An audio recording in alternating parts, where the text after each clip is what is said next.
Will Newcastle United get off to a flying start against the Seagulls, or will the Seagulls poop on our parade? Let's find out here on Toon Tactics TV. Brilliant from Sham. And now Murphy could take on the shot. Fabian Schär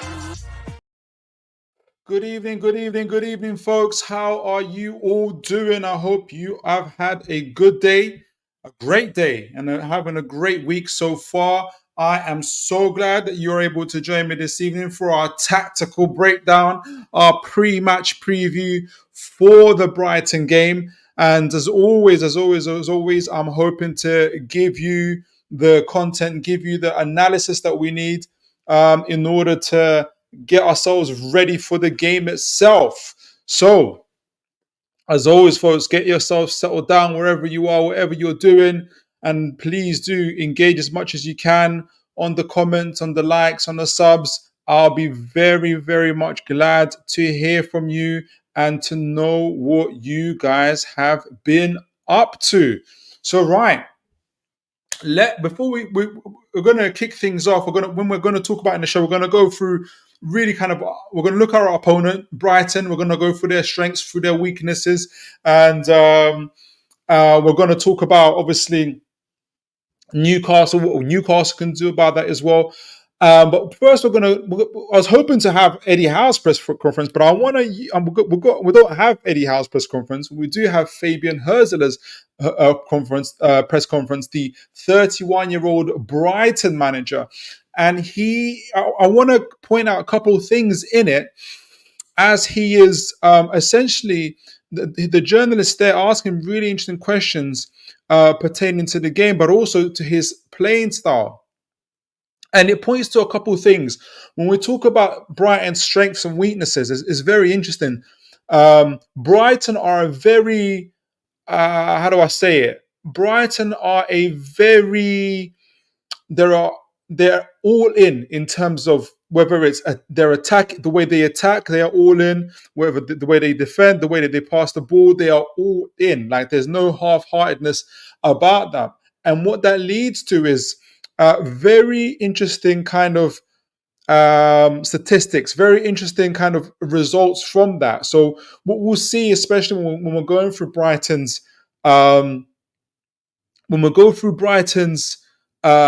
strengths and weaknesses, we will notice the fact that they do score a lot of goals, but they also concede a lot of goals, and that's actually one of the things that the journalists ask Fabian Hurzeler about, that in terms of how he feels about the amount of goals that they concede. So remember, folks, we're going to talk about their strengths and weaknesses. But there's a key theme for Brighton, and is that for me, when I was kind of doing my background research on our opponent, they are an all-in type of side. They're 100% into their attacks, 100% into their defending, 100% into their press, 100% into their passing. There is no half-heartedness with that. And you'll see that borne out in their statistics and in what they do. They do these things. They have this high line, they press up high, they do all these things. Whether or not they always necessarily have the personnel or the profile of player for them to be able to do it, or to do it in a sustainable way. Either way, I do commend, and that can lead to obviously them either losing games. I think they've only lost one game this season, or conceding lots of goals, but at the same time scoring lots of goals. So there is no halfway in or halfway out with Brighton, and I really doing the research around their style of play and how they're doing. I liked Brighton before, but I really like them now as a team and as a playing style. So hearing this press conference from Mr. Fabian Hurzeler, and for anybody coming in now saying, why am I looking at Brighton's press conference and not Eddie Howe's? They don't have Eddie Howe's. I haven't seen it. Maybe he's doing it tomorrow, but I may do it for future purposes, because I really liked listening to Fabian Hurzeler in his press conference, by the way. So I might do it for future purposes, where I do hear what the opponents say as well. So in this first part I wanted to show, the journalists, the media asked Fabian Hurzeler, what's your thoughts about the amount of goals you've conceded, which is quite a lot. Do you think you've got to do anything about that? Yeah, that everyone has responsibility to defend. And if we have this mindset, I think that the first step is done. But then, of course, we have to behave also tactically in the right way. So I think I went a little bit ahead, but obviously he said everyone has got a responsibility to defend. Let me if I can now against Newcastle, and let me fast forward it just a little bit. But I think they asked him, we don't concede a goal, and that we are all clear that everyone has responsibility to. Let me see, 12, maybe it's at 12:40. There is a responsibility to defend. The most important thing would be that we don't concede a goal, and that we are all clear that everyone has responsibility to defend. And if we have to, so this is what I'm saying. He is. They're saying you've conceded a lot of goals. Like, I know you scored a lot of goals, but you conceded a lot of goals as well. And he's not saying, hey, I don't care about defending. Defending is very, very important. It's our responsibility to defend. This mindset, I think that the first step is done. But then, of course, we have to behave also tactically in the right way. I was quite happy how we defended against Tottenham the second half. I think. So he is. So he is taking some courage from that as well. One of the things he said, and I couldn't find it on here. I couldn't get it into the right seconds. But one of the things that Fabian did say was that in terms of conceding goals, yes, they must, as a team, do something about that. And we're going to go into a little bit further as we kind of break down tactically how Brighton get along. The other thing that was asked of him, of Fabian was around, again, this now almost infamous high line that he keeps. And they say to him, hey, you do know that Newcastle have Isak, have Gordon, have Barnes, and all these fast players. Will you kind of, what's your thoughts about that since you've got a high line? And he makes a very interesting answer from that. I want to, what he says about that. So I'm going to fast forward it to that part about this is him now talking about his high line and him acknowledging that Newcastle have really fast players, whilst his defenders aren't always the quickest. So let's see what Fabian says about that. And it kind of, again, goes back to the theme of when people keep a high line, the whole purpose of that is to obviously be closer to the opponent's goal and to keep them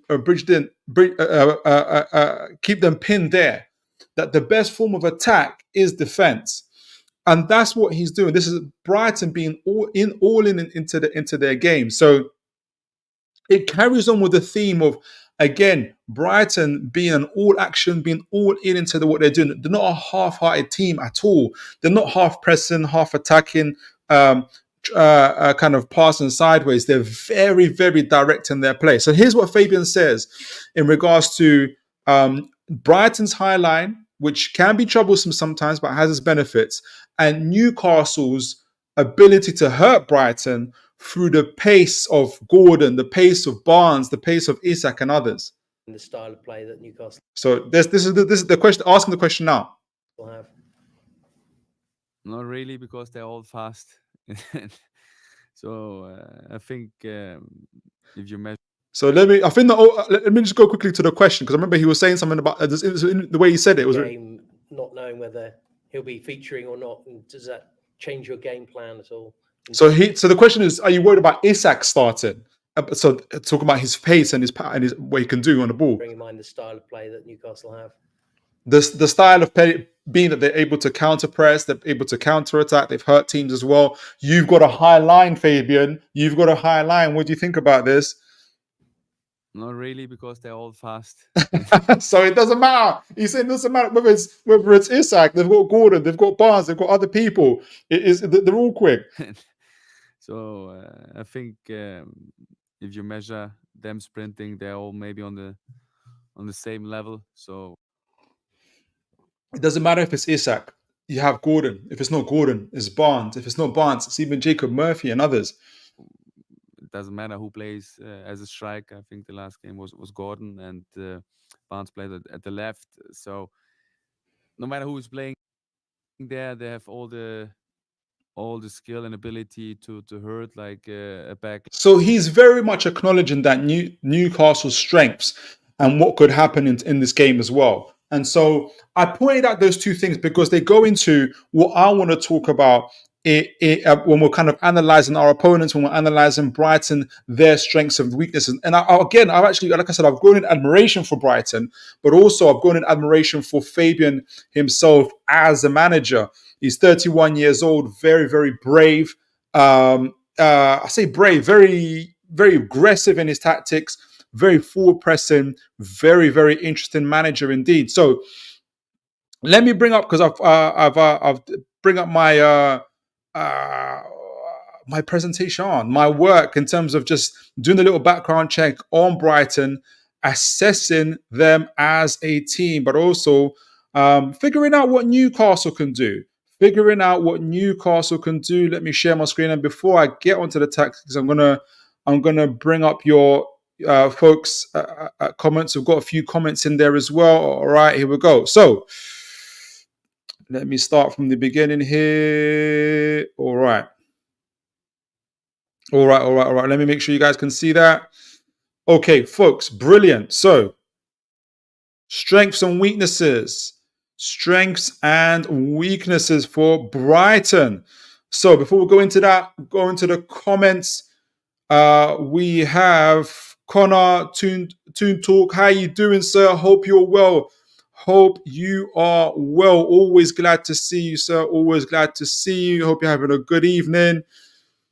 Who would you play against Minte, Kelly or Hall? That is a brilliant question, Connor. And what I'll do is I'll stick with Hall.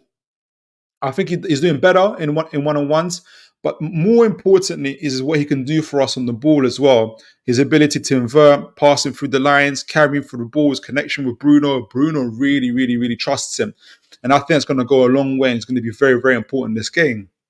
I can see the benefits of having Kelly in terms of his pace and his athleticism. But Howe made this mistake previously against Fulham when he played Kelly and Willock, but he played Kelly against Traore. He benched Hall and he played Kelly, and Kelly wasn't able to lay a glove on him. And so there's something to say about that. And I think it's not to say that Kelly's going to play like that all the time, but I do think that from that game, after that game, Hall came back against Man City, and how this made the adjustments of where Joe Linton was spending a lot of time kind of ensuring that he's supporting and protecting Hall as well. But Hall was decent in his one-on-ones as well. So I think that's what's going to happen. I think Hall will definitely keep his place. The main reason is because he deserves to. And he's been playing very, very, very well for us. So, but that's a great question. And I just think that's what Howe will do. I think Howe keeps Hall because Hall deserves to be kept. And he deserves to stay on really for us. But great question. Now. Strengths and weaknesses. Newcastle United. Let me make sure I get my ducks in a row here. Strengths and weaknesses, Newcastle United. So, let me find my screen. Brilliant. So, Brighton, strengths and weaknesses, style of play. So, as mentioned, they're very direct. Sometimes getting from their end of the pitch to the other end of the pitch within 3 passes. They're 4-4-2 out of possession, reliant on skillful wingers, and they love their overloads in the wide. We'll talk about that as well. That's how they punish Tottenham. Strengths, high pressing. They create lots of chances. They dominate, and we'll talk about they dominate large areas of the pitch as well. Good passing team, excellent at times. Adventurous going forward. Really incredible wingers in Matoma, who I love, really think is great. And obviously Minte himself. But there's others as well. They have Adingra. I'm not sure if he's going to be available. Adingra says that he's had a knock, but you never know. He might be on the bench. But they have really, really, really, really exciting wingers. They're a resilient side. They showed that against Tottenham. They came back from 2-0 down at half time to scoring 3 in the second half and beating Tottenham. That's a resilient side. There are some weaknesses which we'll talk about. Their ground duels, their one-on-one battles aren't the greatest. And we'll see that for a high pressing team, they're actually mid-table in terms of below mid-table, actually, in winning the ball in the final third. For a team that plays so high up with such a high line and is mid-table for winning the ball, that spells for disaster. And we're gonna at times, and we're gonna talk about that.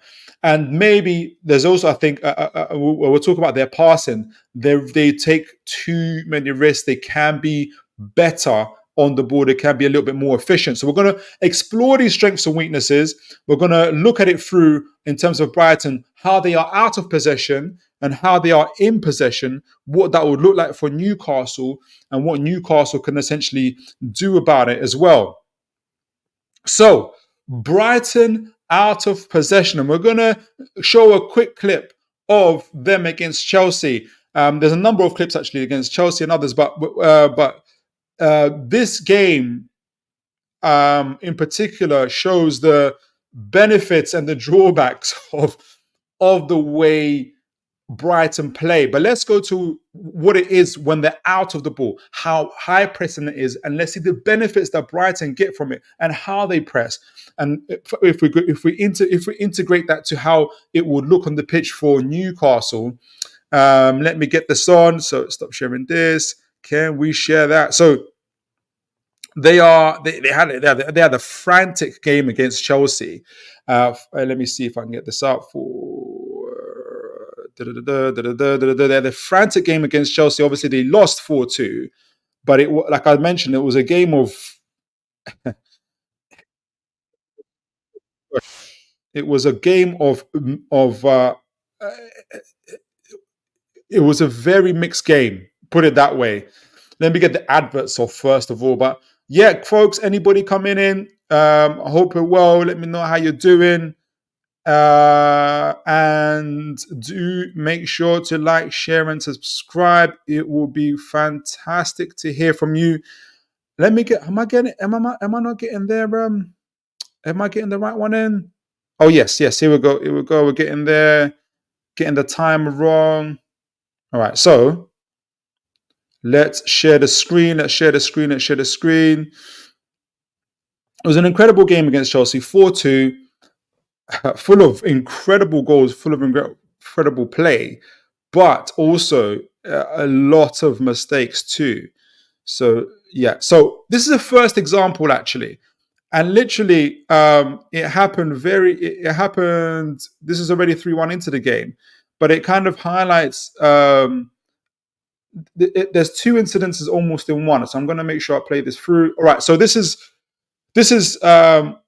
Brighton pressing high up at the moment. They are in possession in this one, but it gives an example of how they'll be out of possession. There'll be a clip after that showing you how they are out of possession as well, and kind of why Brighton play the high line. So we can already see. Let me make sure you guys can see that. Let me make sure you guys can see that. So right, so you can already see from this, they're in Chelsea's half. They've got two Chelsea players surrounding them, but around those two others, you've got Brighton players. Have got, I think it's Hurzeler. He's their right back actually, and I think this might be either be Wayford or Hinshaw, and just behind those guys, Baliba, Welbeck, and I think that's a defender. I think it's Weber, might be Weber. So they've all pressed. There's about 5 Brighton midfielders here. So they're, even if Chelsea do manage to get those Chelsea players do manage to get the ball back, Chelsea are having to, as you can see, because Brighton have forced so many players up the pitch, it's forced the Chelsea players to bring back 5 of their players. So Chelsea got 5 players in their own half at this stage because Brighton are pressing so high and have been so aggressive in their press. And Brighton are very aggressive in how they're keeping the ball. They've managed to keep it on here, and look. They're about to. I think it's Ruta here that intercepts the ball. Or no, sorry, it's the right back Hurzeler who or Ferdinand. His name Hurzeler. My apologies, but I know he's a right back. He intercepts the ball. He gets it to Henshaw, I think here, and Henshaw is able to turn around and get a shot off. So you can see the benefit there of what they do in terms of they're pressing up really, really high. And this is the first warning shot to Chelsea. This is the first warning shot to Chelsea to tell them and to let them know, hey, we're going to press you. We're going to get in your faces. You better do something about it. Or otherwise you're going to pay the price. Chelsea did not listen to this advice. And here again, this time Brighton are out of possession. Again, we're talking about Brighton out of possession. And this is one of their strengths. This is out of possession, pressing up high. Again, 5 Brighton players up here. You've got Welbeck, who typically is the person who initiates the press for Brighton. I don't know I think it's Ruta, who's on the Chelsea defender here. I don't know if the Chelsea defender is Badashile, or maybe not it's Badashile. Maybe I can't remember who the Chelsea defender is, but it's pressing the Chelsea defender on. You got Matoma here. You've got Baliba here, and I forgot who the other person is. But the rule up, there's got 5 Brighton defenders right up Chelsea's half, and I'm gonna show you a territorial map of Brighton, and actually you'll see that Brighton often dominate these parts of the pitch, this part of the field. Eddie Howe will know this, and Newcastle will know this. So they had a first warning shot. Great closing down again. Chelsea defender fails to get rid of it. Again, you can see there's 4 Chelsea players here. He comes back, is forced to bring it back to the keeper. This triggers the press. As soon as it gets to the Chelsea keeper, Welbeck is on it. Baliba sees Welbeck is on it. Could be a chance. He could stop the play here. Baliba now closes down Caicedo, because Caicedo is the available man here. Sanchez does a very poor pass, goes past Caicedo. Baliba snatches in, and it's a goal for Brighton.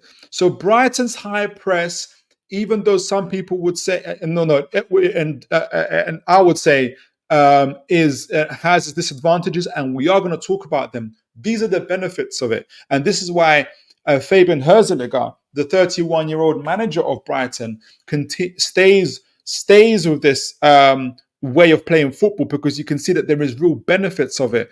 They press Chelsea. They're not afraid to do so. And this is at Stamford Bridge. And I think if they can do this at Stamford Bridge, they can do this at St. James's Park. They will do this at St. James's Park. And so there you go with that. And you can see that also the benefits of what it means for them. When reporters question him about the high line, they forget that these are some of the benefits of them keeping the high line in the first place. So that's the benefits. That's the of the way. That's one of the strengths that that Brighton have in terms of out of possession and how they keep that high line. Let me make sure you guys can. Oh no! Oh, did I take it off? I did take it off. I was hoping you guys. Let me make sure you guys can see my screen. Let me make sure I'm sharing my screen. Here we go. And keeping that press. And this is Brighton all the time. I've got so many other clips I can show, but we'll run over time. So let me make sure you guys can see my screen. Yes, you can. So again, that's the benefit of their press, the highlights, who are, in order to be able to keep up that press, in order to be able to win the ball high up, which Brighton are only the 12th best team in the league of doing that. I showed you the benefit, some of the stuff they do that, where they do win it high up. Who are them? They need people that can duel, they need people that can intercept, and they can do people that can do a bit of both. And when I broke down some of the statistics on that, these are the key players for Brighton in helping them doing that. And that's Lewis Dunk, from obviously keeping that high line. Pervis Estepinian, their left back, who's exceptional actually in winning the ball actually high up as well. He's very, very good for them. He's recently returned back from injury, and he came on in a second half against Tottenham and really, and we're going to talk about it a bit more, but he really, really helped them to turn the game round. Joe Veltman, Carlos Baliba, who was Caicedo's replacement. He's a fantastic player, I think. I've been following him for a little while now, for a number of games. Very, very strong, really good with his feet. And you saw him there closing down on Caicedo himself and taking the ball from him. And Karu Matoma, he might look slight, he might look quite thin, quite slim. He's always famously known for his dribbling skills. However, he's also very, very, very good at ground duels and closing down the play. So those are the key men who will be trying to unsettle Newcastle United. So from Newcastle United's perspective, we need to have players of our own who are passers and press resistant kings too. And I tried really hard to get press resistant statistics and key passing and passing under pressure statistics. It was difficult, but I couldn't get those. What I did manage to get, and also from just watching games, is obviously players who have the most touches in the game for us, but also have the most completed passes and higher percentage passes. And we have a lot of those at the moment, especially 80% and up. So I looked at players that were 80% and up and played a lot of games for us. So in terms of most of the 7 games, which include Bruno Gomes, press resistant king number 1, Sandro Tonali, Lewis Hall. Lewis Hall, there's been a number of games when Lewis Hall has had even more touches than Bruno Gomes. Bruno Gomes would have about 90 plus touches. Lewis Hall sometimes touching 100. You can see how important he is to us. Joe Linton, Fabian Shaw, we know how good he is with those diagonals, and we put a lot of responsibility on him in breaking the lines. And Valentino Livramento. Now, we talked about this because we've seen the players that Brighton have who are going to be pressing Newcastle. Dunk, Estepinian, Veltman, Baliba, Matoma. There'll be others, obviously, or there might be others that will come on. Weaver might be playing, Ruta, all these other guys. But these are the guys here who are winning their ground duels, who are, I think, about 45%, 50% up in terms of winning ground duels and interceptions. Even though all in all, the team itself is only 12%. And these are the key men that do that for them. However, the weakness again for Brighton is they're only the 12th team in the league in terms of winning the ball in the final third. So that does give Newcastle, there is a gap in that, and I'm wondering to myself what is the gap for Brighton. They press so high, and you'll see territorially. We're going to show you they keep a lot of possessions on the other end of the pitch, but they're so bad but they're mid-table in terms of winning the ball high up. And I think with the players that we got in Bruno and Tonali and Lewis Hall, who have proven that they can bypass Man City's press and play through them centrally. If they can do that to Man City, they can do, who obviously are 1 or 2 up in terms of winning the ball high up and keeping the ball in the final third. If we can do that against Man City, we can do that against Brighton, and we've got the quality of players to do so.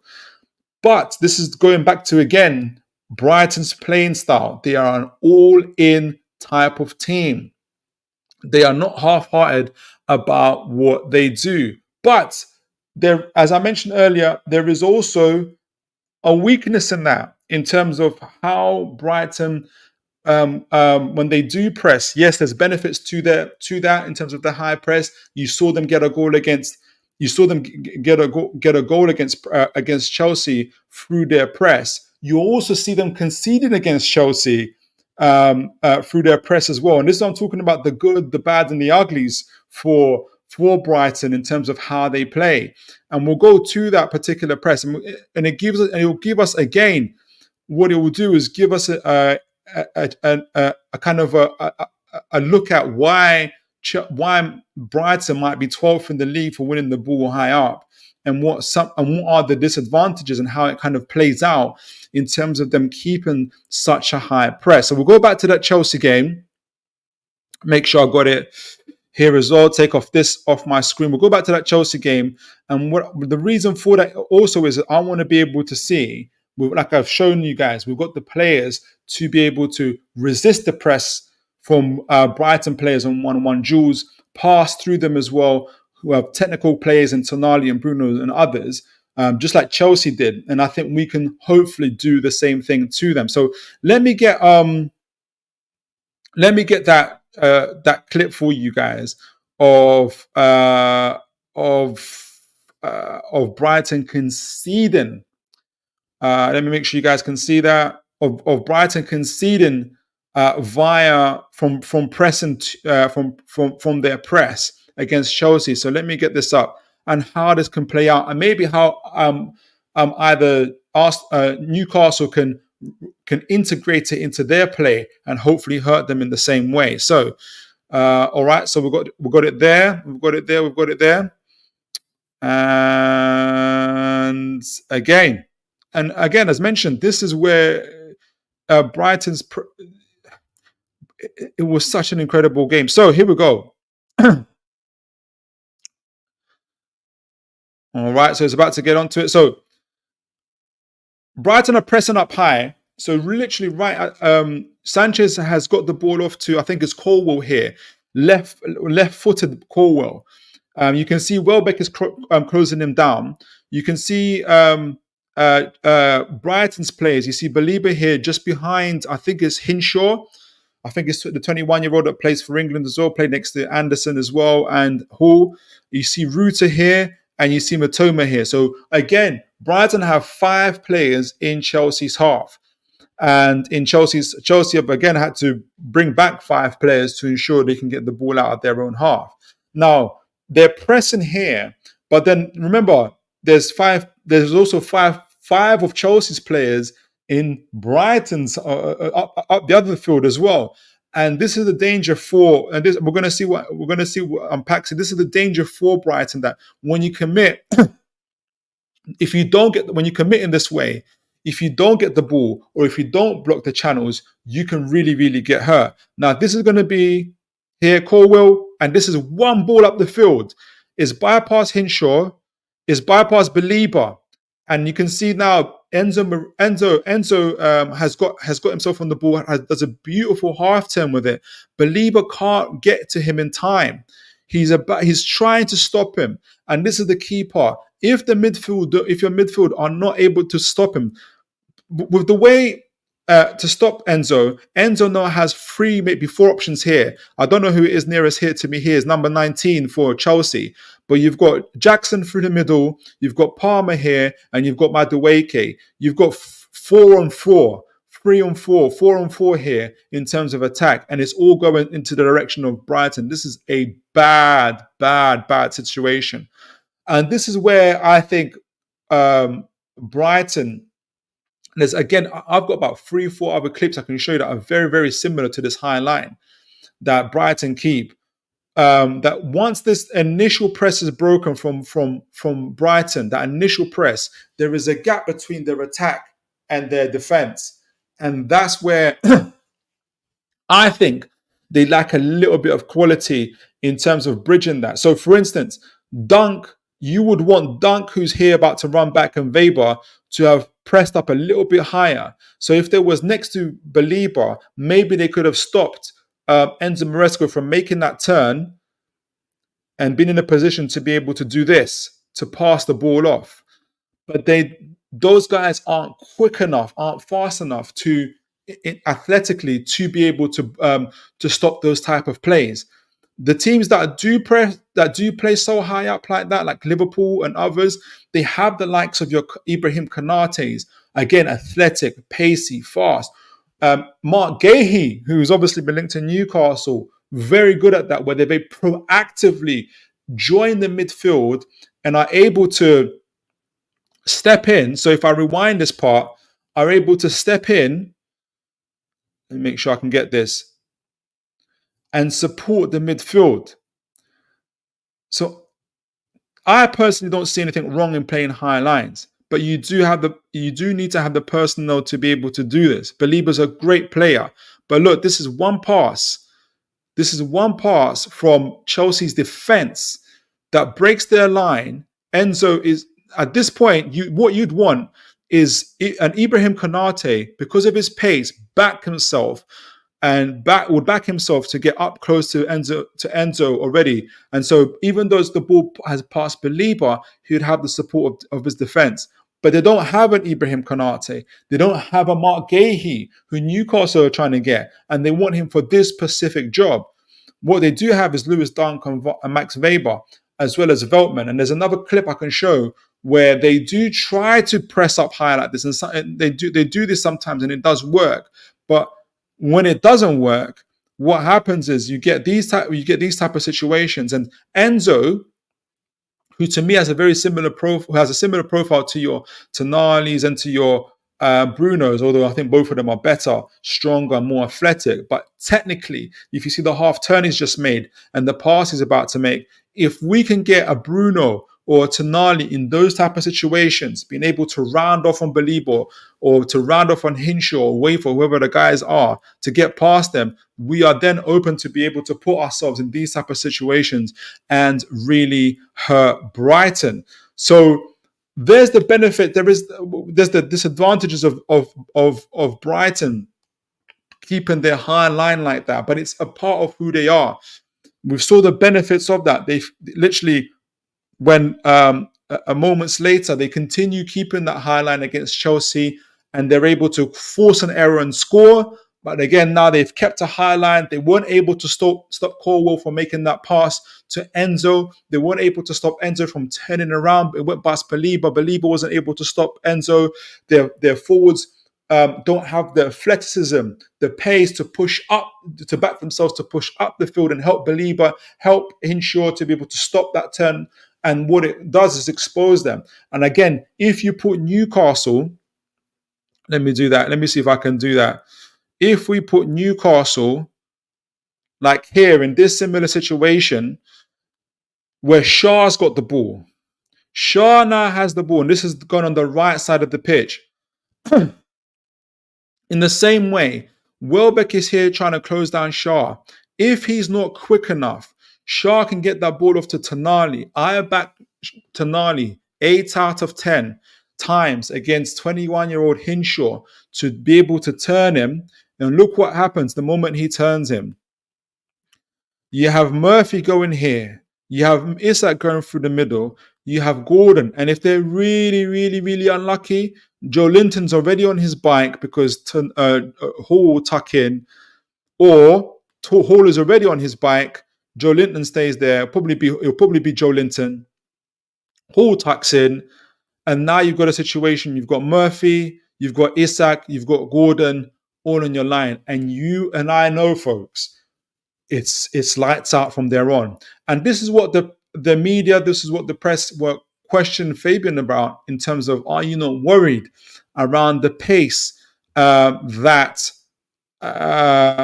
Newcastle players have and how they can hurt you? And look, he said, yeah, of course, they've all got pace. It doesn't matter whether it's Isak, whether it's Gordon, they've all got pace. But he's also kind of, I think he's also kind of has taken a risk approach where he said, you know what, when we do press, we can also score, even though we can concede. So there's no half-heartedness with him at all. No half-heartedness with Mr. Fabian at all. And so those are the risks and benefits of let me make sure I get Brighton out of possession in particular. And we're going to talk a little bit more about that as well. There's more to do it, but let me get my screen up again. One day I'll get used to these buttons and I'll be able to do this effortlessly.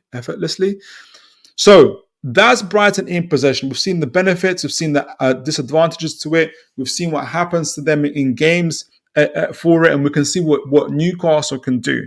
If Brighton press us in the same way they pressed Chelsea at Stamford Bridge, they pressed Tottenham, they pressed others, what could happen, and we've seen this before, they can either get turned by technical players, but they're also, what happens is that there's a gap that's created between their forward line and between their midfield and their defense. And that's where the danger is for Brighton. And they haven't got the centre-backs. They don't have a Mark Gahey. They don't have a Ibrahim Konate. They don't have players that have got that kind of pace, that athleticism to push up as well and to support their midfield and help close those gaps. And that's what puts Brighton in a lot of trouble. So what are Brighton like in possession? Well, the answer is very good. Brighton are very good in possession.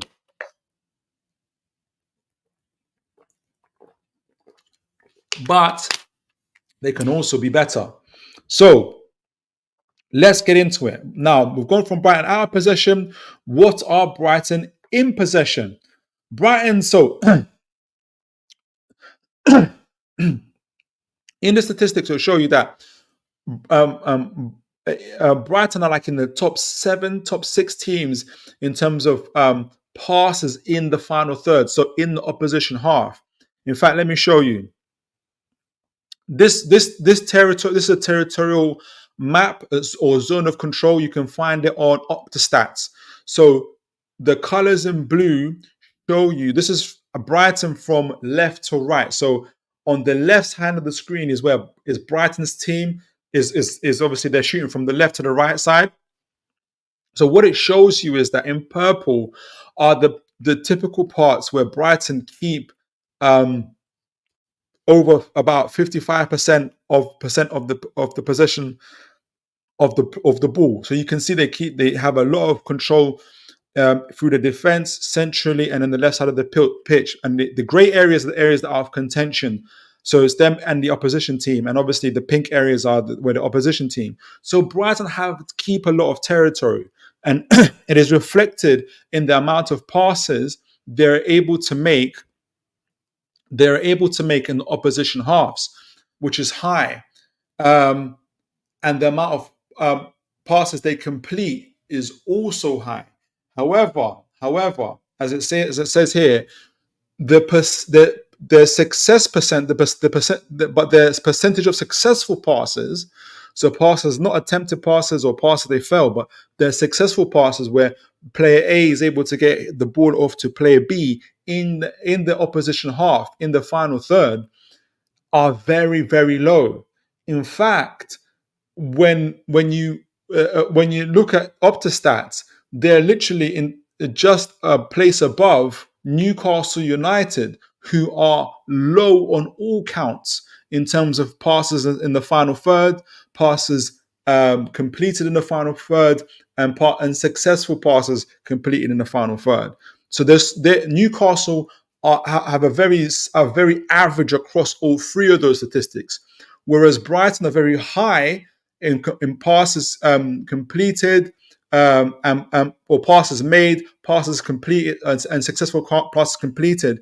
But the are very high in those, but the unsuccessful passes are equally as high. And so their overall percentage rate of successful passes in the final third is very, very, very low. Well, it's very average. It's the same as Newcastle's, which goes back to identifying what the problem is for Brighton, which is when you're pressing up that high, if you make the wrong pass, and we've seen how vulnerable they are to transitions, when you make that wrong pass, teams can really, really hurt you. So the part of the reason why I think when we talk about why Brighton have not been good or have not been as efficient as they could be in terms of their passing, is because of what their tactics are like in terms of their approach play. So part of it is because they want to get up the field really, really high. We talked about how they sometimes want to get from defending to attacking within 3 passes. When that works, it looks electric. When it doesn't work, especially in the final touch, that final pass, it can really, really hurt you, especially if your own players are out of position, and it can really get hurt in the transitions themselves. So we'll give an example of that. We'll give an example of when it works, because when it works, it looks really, really, really good. So let's give an example of when it works for Brighton. Let me get this on the screen for you folks. Share screen. So this is them playing against Tottenham.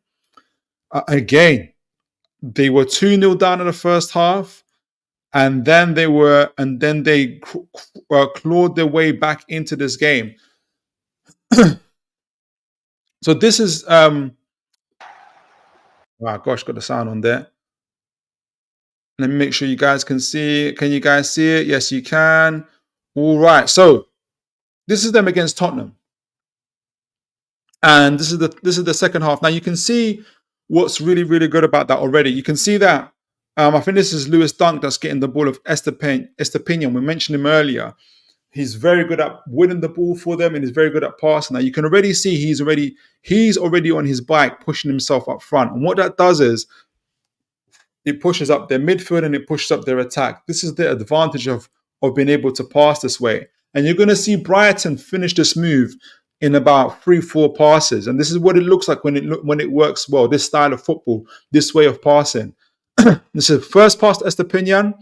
Now you've already got about 3-4. Now you got how many players? Matoma has pushed in, Ruta there, and Minte. So you've already got 3 Brighton players up against the Tottenham back line. Second touch already, so that's 2 touches already from Brighton off to Matoma. Matoma takes 2 touches, fourth pass off to Ruta, and it's already danger zone. So you can already see the benefits of it. And obviously we know that from this, Ruta was able to score a terrific goal. So when all of these things, when it comes off, they're able to make this move in roughly 4 touches, 4-5 touches. When it pays off, it looks incredible. It looks amazing. They're able to get their way up the field really, really quickly, and they're able to benefit from it really, really well. So in terms of forcing their way, they force their way back into this game as well. But however, when it doesn't, they can be caught flat-footed. But you being the opposition team have to be good enough to be able to stop that. So going back to so let me share my screen with you folks again. You've seen the benefits of that. We've talked about Brighton out of possession, how they keep a high line. Some of it, the benefits of that, which is they're able to force teams into errors and to be able to get goals from that. The disadvantages of that is obviously the gaps it causes between their midfield and their defense. And when teams are able to get in between, they're really, really able to hurt Brighton quite badly on the transitions. And similarly, in terms of Brighton in possession, we've just seen it against the Tottenham. We've seen their stats, which is they have a lot of territory all over the pitch. You can see it here in purple from left to right. Brighton have a lot of territory, especially in the final third. They have a high amount of completed passes in the final third, successful passes in the final third.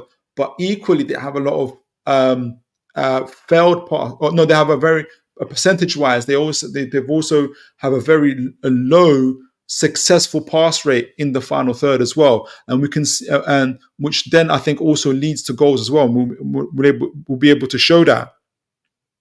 But the benefits of part of the reason why we talked about this. Part of the reason why Brighton do concede a lot of goals we've seen is because they press so high. They press so high and they leave those gaps. And also in the way they pass, when they move that ball so quickly, we just saw the game against Spurs, within 4 or 5 touches, they went from defense to attack and they were able to hurt Spurs and score that goal. But if those moves don't pay off, they get caught in transition. The players get caught out of position, and they get hurt really, really, really badly in terms of teams being able to score against them. So that's Brighton in possession. That's Brighton out of possession. We've seen some of their key men who helped them in terms of their ground jewels in Baliba, Matoma, and others. What we have next then is, what do Newcastle do? What can Newcastle do to make sure that they come away with all 3 points in this game? And for that, I'm going to go to Stefan from Meta Football, who gave us, I want to give a big up to him, who also actually gave a tactical breakdown of Brighton and what he would do against Brighton if they were playing against them. This was done a little while ago. Let me see if I can get him on the screen. Now, he wasn't talking about Newcastle per se. So I'm going to integrate what he said, but he used Roma as an example for that. So let me see if I get this up on the screen. Where are you, Stefan? From Meta Football. Where are you? Right, here we go. So let me get him up here. It's a short clip, but I'm going to give you an example. I'm going to try and give you a tactical breakdown of how this is Stefan talking about how Roma approached Brighton. And again, this game was last year. So obviously Fabian Hurzeler wasn't the manager, it was De Zerbi, but you would know that Fabian isn't too dissimilar from De Zerbi. There are obviously some tweaks and adjustments, but he isn't too dissimilar. So this is Stefan from Meta Football. Big up to him. And he's going to give us an example of how to beat Brighton, especially when they're the ones in possession. So here we go. Structure during build-up, and Roma were able to perfectly counter this system, and I think it would work against Hurzeler as well. And what Roma did, they completely locked off all the players in the center. They ensured the strikers could not drop deep into this position here, and the only play was out wide. They didn't press too aggressively. They weren't pressing the goalkeeper. They just made sure that no pass. So it's very strategic. So essentially, what Roma did was totally block off surround Brighton's midfield and force Brighton out wide. So let's see how this can play out for Newcastle. Let me see if I can get this up on the screen. It's a very good, it's a very simple one. It didn't take too much of an explanation. But this is how it looks on the screen for Newcastle. So let me get my water. Goodness me.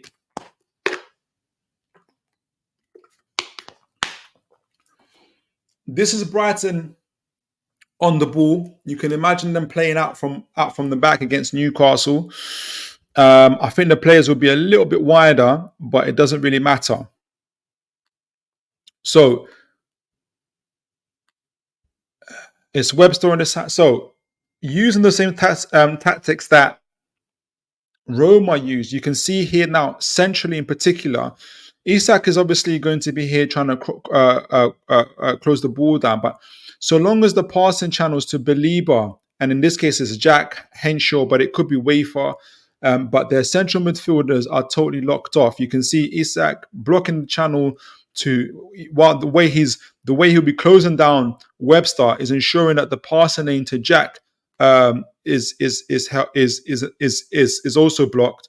Tonali will be quite close by, ensuring that the passing channel to Welbeck is blocked, and Shaw will be just in behind, pressing up to ensure that this is maintained. Belieber will be asking for the ball as well. Gordon will be responsible to ensuring that it remains blocked, and Bruno is there ensuring that the passing channels to Rutter are blocked, and Dan Burn is there for insurance. So even if the ball gets, Webster is forced to bring the ball out wide to Estepinian, in which case, so just before that, you'll see Joe Linton also in between Belieber and Veltman. So there, and Murphy is in between Jack and Estepinian, because what happens is, so for instance, Webster is forced to put the ball out wide, in which case Murphy goes to meet Estepinian. Isak maintains the passing channel to be blocked to Jack Hinshaw, Tonali 2, and at the same time, Livramento will be pushing. We know that the ball will be either forced to Mitoma, who himself could